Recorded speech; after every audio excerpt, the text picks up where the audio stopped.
నమస్కారం. సిటీ న్యూస్కి స్వాగతం. నేను వి రామచంద్.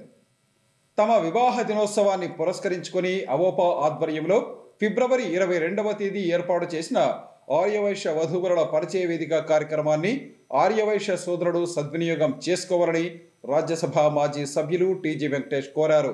పుట్టినరోజు, పెళ్లిరోజు వంటి శుభకార్యాల సందర్భంగా అనవసరపు ఖర్చులకు వెళ్లకుండా ఇలా సేవా కార్యక్రమాలు నిర్వహించడం అభినందనీయమని ఆయన తెలిపారు. ఆర్యవైశ్యుల వధూవరుల పరిచయ వేదికకు వచ్చిన సోదర సోదరిమణులు, అలాగే ఇక్కడ వచ్చిన యువత వారందరికీ అభినందనలు తెలియజేస్తూ, ముఖ్యంగా ఈ వధూవరుల పరిచయ వేదిక 10 వసంతాలు పూర్తి చేశాం. ముఖ్యంగా నేను చెప్పేది ఏమంటే, ఇటువంటి కార్యక్రమాలు ఒక సేవా దృక్పథంతో ముందుకు పోతున్నాం. మామూలుగా మనం పుట్టినరోజు, పెళ్లి రోజు, పండుగలు చేసుకోవటం, ఖర్చులు విపరీతంగా పెట్టడం జరుగుతూనే ఉంటుంది. అట్లా కాకుండా పుట్టినరోజు కొన్ని సేవా కార్యక్రమాలు, పెళ్లి రోజు సేవా కార్యక్రమాలు, మిగతాలో మనకు తోచినంత సేవా కార్యక్రమాలు చేసే దిశలో ముందుకు పోతున్నాను నేను. గత 25 సంవత్సరాలుగా ప్రతి సంవత్సరం నేను పుట్టినరోజు అన్ని మతాలు, అన్ని కులాల వారికి పెళ్ళిళ్ళు జరుపుతూనే ఉన్నాం.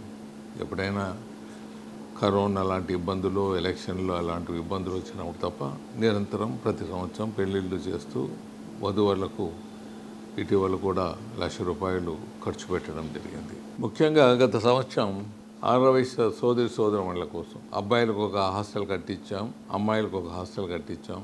ఒక హాస్టల్ అవోపా వాళ్ళ ఆధ్వర్యాన్ని నడుస్తున్నది. ఇంకా అబ్బాయిల హాస్టల్ వాసవి సత్ర ఆధ్వర్యాన్ని నడుస్తున్నాయి కర్నూలులో. మీ అందరికీ మరీ చెప్పేదామంటే, ఇది ప్రాఫిటబుల్తో చేసింది కాదు, ఫ్రీ సర్వీస్గా అమ్మాయిలు అబ్బాయిలు ఉండొచ్చు. మీకేమీ డబ్బులు కలెక్ట్ చేయరు, మీరు విడిది గృహంగా వాడుకోవచ్చు. మీకు ఫ్రీ రెంటల్గా ఇవ్వటం జరుగుతుంది ఇక్కడ అమ్మాయిలకు, అక్కడ అబ్బాయిలకు.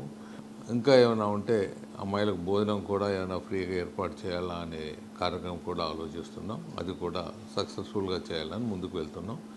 మనకు రిజిస్ట్రేషన్స్ బట్టి ముందుకు పోతామని తెలియజేస్తాం. విద్యారంగంలో చేసిన సేవలకు గాను నగరంలోని బి క్యాంపు ప్రభుత్వ వొకేషనల్ జూనియర్ కళాశాల ప్రిన్సిపల్ నాగస్వామి నాయక్కు London book of world records నుంచి ప్రశంసా పత్రం రావటం అభినందనీయమని రాజ్యసభ మాజీ సభ్యులు టీజీ వెంకటేష్ అన్నారు.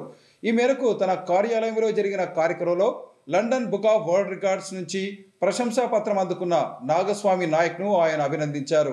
నగరంలోని హోటల్ మౌర్యన్ కాంప్లెక్స్లో ఉన్న తన కార్యాలయంలో జరిగిన కార్యక్రమంలో విద్యారంగంలో చేసిన కృషికి గాను London book of world records నుంచి ప్రశంసా పత్రాన్ని పొందిన బి క్యాంప్ ప్రభుత్వ వొకేషనల్ జూనియర్ కళాశాల ప్రిన్సిపల్ డాక్టర్ నాగస్వామి నాయక్ను రాజ్యసభ మాజీ సభ్యులు టీజీ వెంకటేష్ అభినందించారు. ఈ సందర్భంగా London book of world records ప్రదానం చేసిన ప్రశంసా పత్రాన్ని రాజ్యసభ మాజీ సభ్యులు టీజీ వెంకటేష్ చేతుల మీదుగా ప్రిన్సిపల్ నాగస్వామి నాయక్ అందుకున్నారు. విద్యారంగంలో చేసిన కృషికి గాను London book of world records నుంచి ప్రశంసా పత్రాన్ని పొందిన నాగస్వామి నాయక్ను రాజ్యసభ మాజీ సభ్యులు టీజీ వెంకటేష్ అభినందించారు. ఈ సందర్భంగా బి క్యాంప్ ప్రభుత్వ వొకేషనల్ జూనియర్ కళాశాల principal lion doctor Nagaswami Nayak మాట్లాడుతూ, London book of world records ప్రదానం చేసిన ప్రశంసా పత్రాన్ని రాజ్యసభ మాజీ సభ్యులు టీజీ వెంకటేష్ చేతుల మీదుగా అందుకోవటం ఆనందంగా ఉందని తెలిపారు. కార్యక్రమంలో కళాశాల అధ్యాపకులు రామకృష్ణ, విజయశేఖర్, శ్రీధర్, వెంకటయ్య తదితరులు పాల్గొన్నారు. జర్నలిస్టుల సమస్యల పరిష్కారానికి ఏపీయూడబ్ల్యూజే చేస్తున్న కృషి అభినందనీయమని రాజ్యసభ మాజీ సభ్యులు టీజీ వెంకటేష్ అన్నారు. ఈ మేరకు తన కార్యాలయంలో జరిగిన కార్యక్రమంలో ఏపీయూడబ్ల్యూజే ఆధ్వర్యంలో రూపొందించిన 2025 సంవత్సరపు డైరీని ఆయన ఆవిష్కరించారు. నగరంలోని హోటల్ మౌర్యన్ కాంప్లెక్స్లో ఉన్న తన కార్యాలయంలో జరిగిన కార్యక్రమంలో Andhra Pradesh union of working journalist ఆధ్వర్యంలో రూపొందించిన 2025 సంవత్సరపు నూతన సంవత్సర డైరీని రాజ్యసభ మాజీ సభ్యులు టీజీ వెంకటేష్ ఆవిష్కరించారు. ఈ సందర్భంగా డైరీలను ఏపీయూడబ్ల్యూజే ప్రతినిధులకు అందజేశారు. అనంతరం రాజ్యసభ మాజీ సభ్యులు టీజీ వెంకటేష్ మాట్లాడుతూ జర్నలిస్టుల సమస్యల పరిష్కారంలో ఏపీయూడబ్ల్యూజే చేస్తున్న కృషి అభినందనీయమని అన్నారు. సమాజంలో జర్నలిస్టుల పాత్ర ఎంతో కీలకమైందని తెలియజేశారు. అయితే దురదృష్టవశాత్తు కొందరు జర్నలిస్టులు కాని జర్నలిస్టులు జర్నలిజం ముసుగులో యూట్యూబ్ ఛానళ్లను అడ్డుపెట్టుకుని బ్లాక్ మెయిలింగ్ వంటి అనైతిక చర్యలకు పాల్పడటం దురదృష్టకరమని చెప్పారు. అలాంటి వారిని బలవంతులు తట్టుకున్నప్పటికీ బలం లేని వారు వారి వల్ల ఇబ్బందులు పడుతున్నారని ఆయన వెల్లడించారు. అలాంటి వారిపై నిజమైన జర్నలిస్టులు దృష్టి సారించాలని సూచించారు. నిజమైన జర్నలిస్టులు సాధారణ జీవితం సాగిస్తుండగా జర్నలిస్టులు కాని జర్నలిస్టులు మాత్రం అనైతిక చర్యలతో ఆర్భాటంగా జీవిస్తున్నారని ఆయన వెల్లడించారు. ఈ సందర్భంగా ఏపీయూడబ్ల్యూజేకు రాజ్యసభ మాజీ సభ్యులు టీజీ వెంకటేష్ శుభాకాంక్షలు తెలియజేశారు. కార్యక్రమంలో ఏపీయూడబ్ల్యూజే ప్రతినిధులు, సీనియర్ జర్నలిస్టులు పాల్గొన్నారు. ఏపీయూడబ్ల్యూజే జర్నలిస్టుల ఆర్గనైజేషను ఈరోజు 2025 సంవత్సరం డైరీని రిలీజ్ చేయటం జరిగింది ఈ ప్రాంతంలో. మరి ఇది ఆర్గనైజేషన్ ఒక మంచి పేరుతో, ఒక గొప్పతనంతో జర్నలిస్టులకు సేవ చేస్తూ, ఈ ఆర్గనైజేషన్ తోటి సోదరులకు సేవ చేస్తూ ఈ ఆర్గనైజేషన్ ముందుకు వెళ్తున్నది. మరి అలాగే ఇక్కడ ఉండే జర్నలిస్టులు అంటే రియల్ జర్నలిస్టులు ఈ లోపల మనం చూస్తూనే ఉంటాం. చాలామంది బోగస్ జర్నలిస్టులు యూట్యూబ్లో 120 కోట్ల మంది జనం ఉంటే జర్నలిస్టు కింద తీసుకుంటే 120 కోట్ల మంది జర్నలిస్టులు అయిపోతారు. యూట్యూబ్లో కొట్టేది ఇష్టం వచ్చినట్ల అందరూ జర్నలిస్టులు అవుతారు. అలా కాదు. ఇది యూట్యూబర్స్ని తీసుకుపోయి జర్నలిస్టులో పెట్టుకోవటం, బ్లాక్మెయిల్ చేయటం. కొంతమంది బలాఢ్యులు తట్టుకోగలుగుతారు, కొంతమంది తట్టుకోలేరు. జర్నలిస్ట్ అంటే ఒక బ్యాక్గ్రౌండ్ ఉండాలి. కలెక్టర్, డిస్ట్రిక్ట్ ఆఫీసు రికగ్నైజ్ చేసి ఉండాలా, న్యూస్ పేపర్లో రికగ్నైజ్ చేసి ఉండాలి. ఇవంతా కాకుండా రియల్ జర్నలిస్టులను రోడ్డు మీదకి వస్తున్నారు. ఈ బోగస్ జర్నలిస్టులు సేవ అనేది తెలియని వాళ్ళు ఫ్లరిష్ అవుతున్నారు.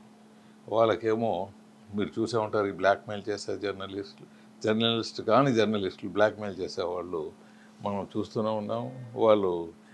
వాళ్ళ కార్లు ఏమి, వాళ్ళకు ఎయిర్ కండిషన్ వెహికల్స్ ఏమి, ఎయిర్ కండిషన్ హోమ్లు ఏమి వాళ్ళకు, ఈ బోగస్ యూట్యూబర్స్కు.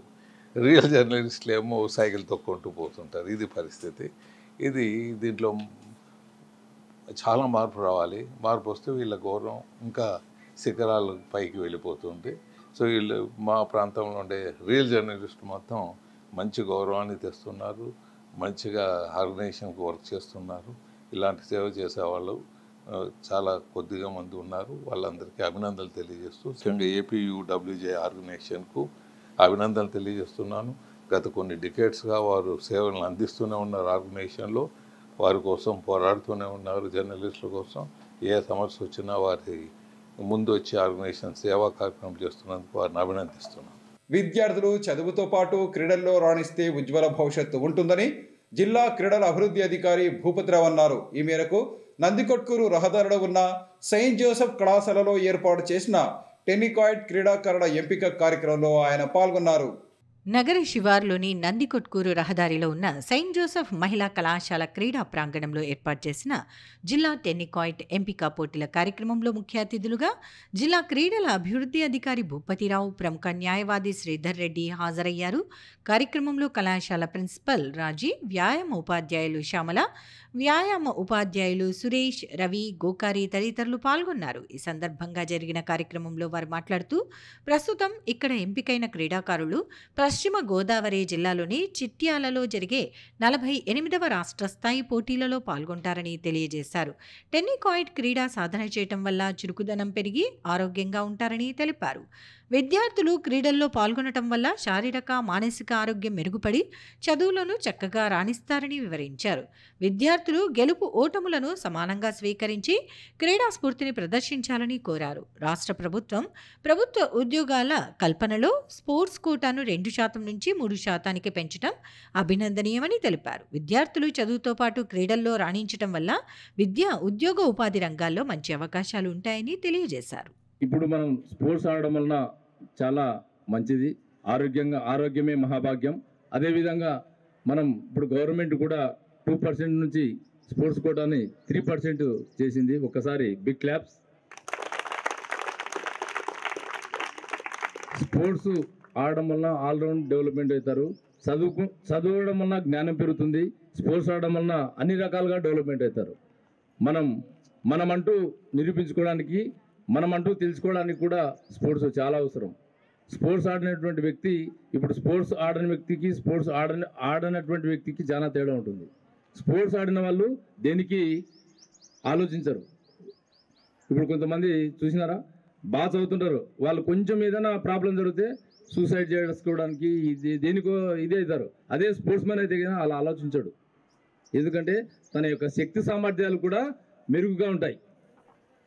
అంటే ప్రతి దానికి కూడా ఆల్రౌండ్ డెవలప్మెంట్ అనే పదం వాడాను నేను. ఎందుకు చెప్పానంటే స్పోర్ట్స్ ఆడడం వలన అన్ని రకాల డెవలప్మెంట్ జరుగుతుంది. ఏ దానికైనా కూడా ఒక స్పాన్సర్ ఉండొచ్చు, క్రీడాకారులు ఉండొచ్చు, కానీ దానికి ఒక మైదానం కావాలా, ఒక ప్లేస్ కావాలా, మీరంతా అసెంబ్లీ కావడానికి కానీ, మీరు ఇక్కడికి వచ్చి ఆడడానికి కానీ. సో ఆ కావాల్సిన సమయంలో నెకా మూమెంట్లో సాయం చేయగలిగిన గొప్ప మనసు ఉన్నటువంటి వాళ్ళే మన ఈ కరెస్పాండెంట్ గారు. గతంలో కూడా వేరే చోట చాలామంది కరెస్పాండెంట్ ఇట్లా చేస్తాం. నిజంగా క్రీడలకు అయితే కాలేజీ కరెస్పాండెంట్లు కానీ, ప్రిన్సిపల్స్ కానీ చాలా ప్రోత్సాహం చూపిస్తున్నారు. సో ఇది ఒక మంచి పరిణామం. దట్టు అమ్మాయిలు ఇంత ముందుకు పోతే దేశం అంతా ప్రోగ్రెస్లోకి పోతుంటుంది. అది నేనే కాదు, మన దేశ ప్రధానమంత్రి గారి దగ్గర నుంచి కూడా చెప్పేది ఒకటే, అమ్మాయిని కాపాడండి, అమ్మాయిని ప్రోత్సహించండి, అమ్మాయిని గొప్పగా తీసుకోమండి, ఆమె దేశాన్ని గొప్పగా తీసుకుపోతుంది. సో ఈరోజు మీరు అమ్మాయిలు చూసి నిజంగా నాకు చాలా సంతోషంగా ఉంటుంది. రేపు నెక్స్ట్ రాష్ట్ర స్థాయి పోటీలలో కూడా ఆంధ్రప్రదేశ్ టీం సెలెక్ట్ అయ్యి జాతీయ స్థాయిలో ఆడాలా, మంచి ఉన్నతంగా మంచి భవిష్యత్తుకి వెళ్ళాలని కోరుకుంటున్నాను. All the best. Thank you. విద్యార్థులందరికీ కూడా మా యొక్క శుభాశీస్సులు. మీకు తెలుసు ప్రతి ఒక్కళ్ళకు కూడా గేమ్స్ యొక్క ఉపయోగాలు, వ్యాయామం అనేది. సో ఏదైనా సరే, ఏ ఆట అయినా దానిలో మనము కాంపిటీషన్తో ప్రాక్టీస్ చేసి, ముందు ప్రాక్టీస్ అవసరం. సక్సెస్కి ఏది కావాలమ్మా? ప్రాక్టీస్ లేకుండా మనం బయటికి వెళ్తే మనకు తెలుసు ఏది రాదనేది. సో ఇప్పుడు వాళ్ళు మీకు సెలక్షన్ చేయడానికి వచ్చారు, కానీ ప్రాక్టీస్ ఎంతవరకు ఉందనేది తర్వాత మాట. కానీ ఇక్కడి నుంచి అయినా ప్రాక్టీస్ చేసుకోండి చక్కగా. సో అన్నిటిలో కూడా రాణించాలని మా యొక్క అభిలాష. May God bless you all. Thank you. So we are inspiration for you. So రేపొద్దున మాలాగే మీరు తయారవ్వాలన్నదే మా కోరిక, అంతే. ఎక్కడికి వెళ్ళినా ఎటువంటి ప్రాబ్లం వచ్చినా సరే ఫేస్ చేసుకోగలగాలి. తర్వాత ఆడపిల్లలు కాదు, మగపిల్లల కంటే కూడా మేము కూడా ఎక్కువే అన్నది మీరు సమాజంలో నిరూపించుకొని మీ కాళ్ళ మీద నిలబడి మీ తల్లిదండ్రులకు హెల్ప్ఫుల్గా ఉంటారనేదే మా ఆశ. అందుకోసమే మిమ్మల్ని అలా తయారు చేస్తాం. ఒకసారి తిట్టొచ్చు, ఎక్కువనే తిడతాం, తక్కువైతే తిట్టాం పీడీసీ కాలేజ్లో. సో అలాగే ఉంటాం, ఎందుకంటే మాకంటే కూడా మీరు ఎక్కువ స్థాయిలో ఉన్నప్పుడు మాకు ఆనందం అనేది ఎక్కువగా ఉంటుంది. మా అమ్మాయి మా స్టూడెంట్ అని మేము చెప్పుకోగలుగుతాం. Thank you so much sir. ప్రస్తుతం ఉన్న పరిస్థితుల్లో బాలికలకు ఆత్మరక్షణ కోసం కరాటే లాంటి మార్షల్ ఆర్ట్స్లో సాధన ఎంతో అవసరమని senior gastroenterologist doctor Shankar Sharma తెలిపారు. ఈ మేరకు తన క్లినిక్లో జరిగిన కార్యక్రమంలో రాజమండ్రిలో జరగనున్న ఖేల్ ఇండియాలో పాల్గొంటున్న ఊషు క్రీడాకారులకు ఆయన క్రీడా దుస్తులను పంపిణీ చేశారు. నగరంలోని గాయత్రి ఎస్టేట్లో ఉన్న తన క్లినిక్లో జరిగిన కార్యక్రమంలో ఈ నెల 20-21 తేదీల్లో రాజమండ్రిలో జరగనున్న ఖేల్ ఇండియా క్రీడల్లో పాల్గొనేందుకు వెళ్తున్న 66 మంది ఉషు క్రీడాకారులకు senior gastro enterologist doctor Shankar Sharma క్రీడా దుస్తులను పంపిణీ చేశారు. కార్యక్రమంలో ఉషు శిక్షకుడు టి శ్రీనివాసులు తదితరులు పాల్గొన్నారు. ఈ సందర్భంగా senior gastro enterologist doctor Shankar Sharma మాట్లాడుతూ రాజమండ్రిలో జరిగే ఖేల్ ఇండియా క్రీడా పోటీల్లో జిల్లాకు చెందిన ఉషు క్రీడాకారులు విజయంతో తిరిగి రావాలని ఆకాంక్షించారు. రాజమండ్రి లాంటి సుదూర ప్రాంతాలకు వెళ్తున్న బాలికలు అవసరమైన అన్ని జాగ్రత్తలు తీసుకోవాలని ఆయన సూచించారు. అలాగే కలుషితమైన నీరు తాగకుండా పరిశుభ్రమైన నీరు త్రాగాలని ఆయన కోరారు. కలుషితమైన నీరు త్రాగటం వల్ల టైఫాయిడ్, కలరా, జాండీస్, జీర్ణకోశ సంబంధ వ్యాధులు వస్తాయని వివరించారు. అలాగే ఆహారం విషయంలో కూడా జాగ్రత్తలు పాటించాలని, కలుషితమైన ఆహారం తీసుకోకుండా పరిశుభ్రమైన ఆహారం తీసుకోవాలని ఆయన సూచించారు. కలుషితమైన ఆహారం తీసుకోవటం వల్ల అనేక ఆరోగ్య సమస్యలు తలెత్తుతాయని వివరించారు. అలాగే దోమకాటుకు గురి కాకుండా అవసరమైన జాగ్రత్తలు పాటించాలని అన్నారు. దోమకాటుకు గురైతే డెంగ్యూ, మలేరియా వంటి ప్రమాదకర వ్యాధులు వచ్చే అవకాశం ఉంటుందన్నారు. కరాటే లాంటి మార్షల్ ఆర్ట్స్లో శిక్షణ పొందటం వల్ల ఆత్మరక్షణతో పాటు దేహదారుఢ్యం మెరుగుపడుతుందని వివరించారు. కరాటే సాధన చేసే క్రీడాకారుల్లో ఆత్మస్థైర్యం మెరుగుపడి ఏకాగ్రత కూడా పెరుగుతుందని వివరించారు. తమ పిల్లలను క్రీడల్లో ప్రోత్సహిస్తున్న తల్లిదండ్రులను ఆయన అభినందించారు. కరాటేలో యోగా, ధ్యానం, ప్రాణాయామం వంటి అంశాలు ఉంటాయని, ఫలితంగా కరాటే సాధన చేసేవారిలో మానసిక, శారీరక ఆరోగ్యం మెరుగుపడి ఆరోగ్యంగా ఉంటారని వెల్లడించారు. క్రీడల్లో సాధన చేయటం వల్ల రక్తపోటు, మధుమేహం, ఊబకాయం వంటి జీవన శైలికి సంబంధిత వ్యాధులు రాకుండా ఆరోగ్యంగా జీవించవచ్చని ఆయన వెల్లడించారు. కర్నూలు నగరంలో క్రీడలను ప్రోత్సహించేందుకు తన వంతు సహకారం నిరంతరం అందిస్తానని senior gastroenterologist doctor Shankar Sharma స్పష్టం చేశారు. కుర్దత్తపాలి క్లినిక్లో మా క్లినిక్లో wushu sub juniors, juniors, seniors, క్రీడాకారిణులకు అంటే అమ్మాయిలకు టీషర్ట్ పంపిణీ కార్యక్రమం జరిగింది. వీళ్ళంతా రేపు ఎల్లుండి జరగబోయే ఖేల్ ఇండియా కార్యక్రమంలో పోటీలలో వీళ్ళంతా పాల్గొనడానికి వెళ్తున్నారు. అక్కడ అన్ని గేమ్స్ జరుగుతున్నాయి. కానీ మార్షల్ ఆర్ట్స్లో కర్నూలు నుంచి ఒక్కసారిగా సబ్ జూనియర్సు, జూనియర్సు, సీనియర్సు 66 మందిని మన శ్రీనివాసులు శిక్షకుడు, ఉషు శిక్షకుడు తీసుకొని పోవడము, వాళ్ళ అమ్మాయిలను, ముఖ్యంగా అమ్మాయిలను, తర్వాత వాళ్ళ టీచర్ను తోడుగా పిలుచుకొని పోతున్నారు. అమ్మాయిలను తీసుకెళ్తున్నారు కాబట్టి అత్యంత జాగ్రత్తగా తీసుకురావాల్సిన బాధ్యత ఒక ఈ శిక్షకుడి మీద, తర్వాత పోయే వాళ్ళ మీద ఉంటుంది. అట్లే అమ్మాయిలు కూడా క్రమశిక్షణగా వాళ్ళంతా వాళ్ళు ఎక్కడంటే అక్కడ పోకుండా ఓ పద్ధతిగా మాస్టర్ చెప్పినట్టు విని ఆ ప్రాంతంలో జాగ్రత్తగా మసులుకోవాలి. ముఖ్యంగా నీళ్లు తాగేటప్పుడు చాలా జాగ్రత్తగా నీళ్లు, మంచినీళ్ళు, బాటిల్డ్ వాటర్ కానీ మినరల్ వాటర్ కానీ తాగాలి. ఎందుకంటే కంటామినేటెడ్ వాటర్ ద్వారా ఈ టైఫాయిడ్, గ్యాస్ట్రోఎంటరైటిస్, కలరా, జాండీస్ ఇట్లాంటివి వస్తాయి. అమీబియాసిస్, డిసెంట్రీ అవి దోమలు కుట్టకుండా చూసుకోవాలి. దోమల వలన మలేరియా, డెంగీ, ఎన్కెఫలైటిస్ వ్యాధులు వస్తాయి. కాబట్టి ఈ కార్యక్రమాన్ని విజయవంతంగా ముగించుకొని తిరిగి రావాలని కోరుకుంటున్నాను. మార్షల్ ఆర్ట్స్లో వ్యాయామమే కాక యోగా, తర్వాత ధ్యానము మిళితమై ఉన్నాయి. శరీరము బాగా దృఢంగా కావడం వలన life style diseases, obesity, liver problems, hyper tension ఇటువంటి వాటిని దరి చేరనీయకుండా చూసుకోవచ్చు. ఆంధ్రప్రదేశ్ రాష్ట్రాన్ని గుంతల రహిత రహదారుల రాష్ట్రంగా తీర్చిదిద్దేందుకు కృషి చేస్తున్నామని రాష్ట్ర రహదారులు, భవనాల శాఖ మంత్రి బీసీ జనార్దన్ రెడ్డి వెల్లడించారు. ఈ మేరకు పత్తికొండలో జరిగిన విలేకరుల సమావేశంలో ఆయన మాట్లాడారు.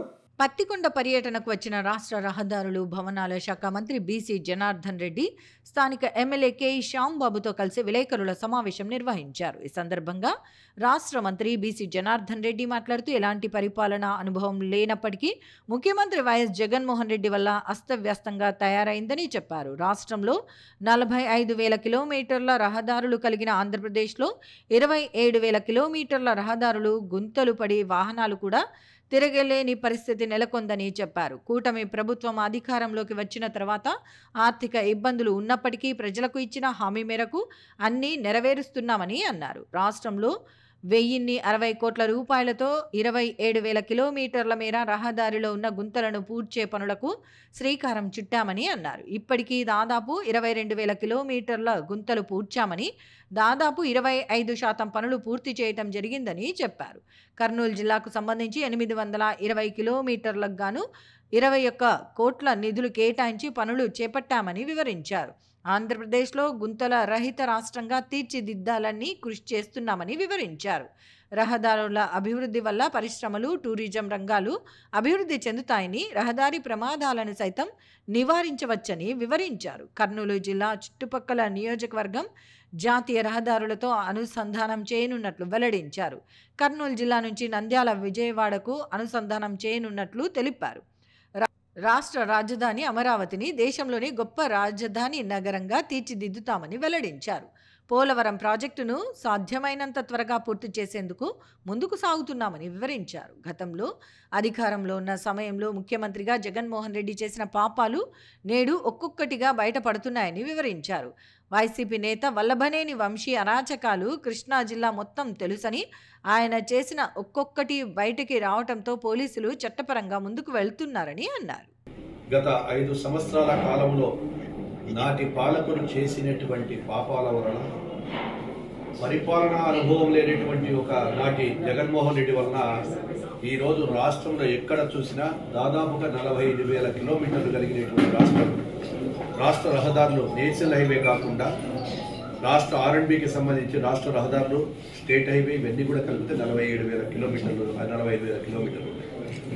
ఈ 45,000 కిలోమీటర్లలో 27,000 కిలోమీటర్లు వెహికల్ మూవ్మెంట్ లేకుండా నడవలేగినటువంటి పరిస్థితుల్లో పాట్ హోల్స్ అన్ని కూడా పడి ఉత్తర రాష్ట్రంగా మారి ఈ యొక్క రాష్ట్రాన్ని ఆర్థికంగా ఎన్ని ఇబ్బందులు ఉన్నప్పటికీ ఏది ఏమైనా మెరుగైనటువంటి రోడ్ల సౌకర్యం ఇవ్వాలి, ప్రయాణికులకు ఎవరికి ఇబ్బందులు కలగకూడదు అనేటువంటి ఉద్దేశంతో కూటమి ప్రభుత్వం వచ్చిన గౌరవ ముఖ్యమంత్రి శ్రీ నారా చంద్రబాబు నాయుడు గారి ఆదేశాల మేరకు R&B శాఖ తరఫున నేను మంత్రిగా ఉండి వారు ఇచ్చినటువంటి బాధ్యతల్లో భాగంగా 1,060 కోట్ల రూపాయలు కేవలం R&B డిపార్ట్మెంట్ గుంతలు గుర్చడానికి ఇవ్వడం జరిగింది.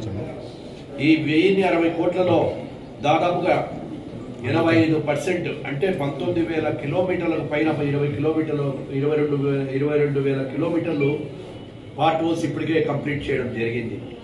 ఇవి చేసిన రిపేరబుల్ కానివి ఇంకా 7,000 కిలోమీటర్లు ఉన్నాయి. దానికి కూడా దాదాపుగా 500-600 కోట్ల రూపాయలు కావాలనేటువంటి ఉద్దేశంతో ప్రభుత్వానికి, ముఖ్యమంత్రి గారికి, గౌరవ ముఖ్యమంత్రి గారికి కూడా మేము నివేదికలు ఇవ్వడం జరిగింది. ఈరోజు గర్వంగా చెప్తాము, మీరు చేసిన పాపాలు, ఆ రోజు మీరు చేసిన అప్పుల వలన రాష్ట్రానికి ఎవరైనా పరిశ్రమలు రావాలంటే భయపడుతున్నారు, అప్పులు ఇవ్వాలంటే భయపడతా ఉన్నారు. ఇదే యొక్క నిధులను R&B డిపార్ట్మెంట్కి సంబంధించినటువంటి నిధులను NDBలో ఇచ్చినటువంటి నిధులు ఇచ్చింటే ఈ వాటికి ఈ పరిస్థితి వచ్చేది కాదు. దాన్ని డైవర్ట్ చేస్తే దాని NDB నిధుల కింద గత ప్రభుత్వంలో చేసిన చిన్న చిన్న కాంట్రాక్టులు ఆత్మహత్యలు చేసుకున్నారు. వాటన్నిటి కూడా మా ముఖ్యమంత్రి గారు వచ్చినాక R&B డిపార్ట్మెంట్ నుంచి దాదాపుగా 1,500 కోట్ల రూపాయలు కూడా రిలీజ్ చేయడం జరిగింది. విద్యార్థులు కరాటే లాంటి మార్షల్ ఆర్ట్స్లో శిక్షణ పొందడం వల్ల శారీరక, మానసిక ఆరోగ్యం మెరుగుపడి చదువుల్లోనూ రాణిస్తారని Ravindra global school vice chairman Vamshidhar అన్నారు. ఈ మేరకు కరాటే బిల్డింగ్ పోటీల్లో ప్రతిభ కనబరిచిన తమ పాఠశాల విద్యార్థులను ఆయన అభినందించారు. నగరంలోని జిల్లా క్రీడా ప్రాధికార సంస్థ క్రీడా మైదానంలో నిర్వహించిన బెల్ట్ గ్రేడింగ్ పోటీల్లో ప్రతిభ కనబరిచిన తమ పాఠశాల విద్యార్థులను Ravindra global school vice chairman Vamshidhar అభినందించారు. ఈ సందర్భంగా విద్యార్థులకు సర్టిఫికెట్లు, బెల్టులను పంపిణీ చేశారు. కార్యక్రమంలో CEO సుప్రియ తదితరులు పాల్గొన్నారు. ఈ సందర్భంగా Ravindra global school vice chairman Vamshidhar మాట్లాడుతూ విద్యార్థులు చదువుతో పాటు క్రీడల్లో రాణిస్తే మంచి భవిష్యత్తు ఉంటుందని చెప్పారు. ముఖ్యంగా కరాటే లాంటి మార్షల్ ఆర్ట్స్లో సాధన చేయటం వల్ల మానసిక, శారీరక ఆరోగ్యం మెరుగుపడి చదువులోనూ చక్కగా రాణిస్తారని వివరించారు. తమ పాఠశాలలో విద్యార్థులను చదువుతో పాటు క్రీడల్లోనూ ప్రోత్సహించేందుకు కృషి చేస్తున్నామని అన్నారు. స్థానిక కర్నూలు అవుట్డోర్ స్టేడియం నందు ఈ నెల 16వ తారీఖున బెల్ట్ అప్గ్రేడింగ్ పరీక్ష జరగడం జరిగింది. టైక్వాండో బెల్ట్ అప్గ్రేడింగ్ పరీక్షలో మా విద్యార్థులు సుమారు 10 మంది విద్యార్థులు ఎల్లో బెల్ట్ సాధించారు. ఈ పోటీల్లో పాల్గొనడం వల్ల, ఈ అప్గ్రేడింగ్ టెస్ట్లో పాల్గొనడం వల్ల విద్యార్థుల్లో క్రమశిక్షణ అనేది ఇంప్రూవ్ అవుతుందని మేము ఆశిస్తున్నాము. అదేవిధంగా ఈ బెల్ట్ సాధించడం వల్ల విద్యార్థులకు జిల్లా స్థాయిలో కానీ, రాష్ట్ర స్థాయిలో కానీ పోటీల్లో పాల్గొనడానికి అవకాశం కలుగుతుంది. సో వీళ్ళందరూ కూడా ఇదే విధంగా చాలా బాగా ప్రాక్టీస్ చేస్తూ నెక్స్ట్ లెవెల్స్ కూడా వెళ్తారు అని నేను ఆశిస్తున్నాను. అందరికీ ప్రత్యేకంగా దాని కృతజ్ఞతలు. అలాగే మా టైక్వాండో మాస్టర్ మనోజ్కు ప్రత్యేకంగా కృతజ్ఞతలు. అండ్ ఈ విధంగా ఎంకరేజ్ చేసిన పేరెంట్స్ అందరికీ కూడా నేను మనస్ఫూర్తిగా ధన్యవాదాలు తెలుపుకుంటున్నాను. ఇవి ఈనాటి సిటీ న్యూస్. తిరిగి రేపు ప్రసారం అయ్యే సిటీ న్యూస్లో మళ్ళీ కలుసుకుందాం. అంతవరకు సెలవు. నమస్కారం.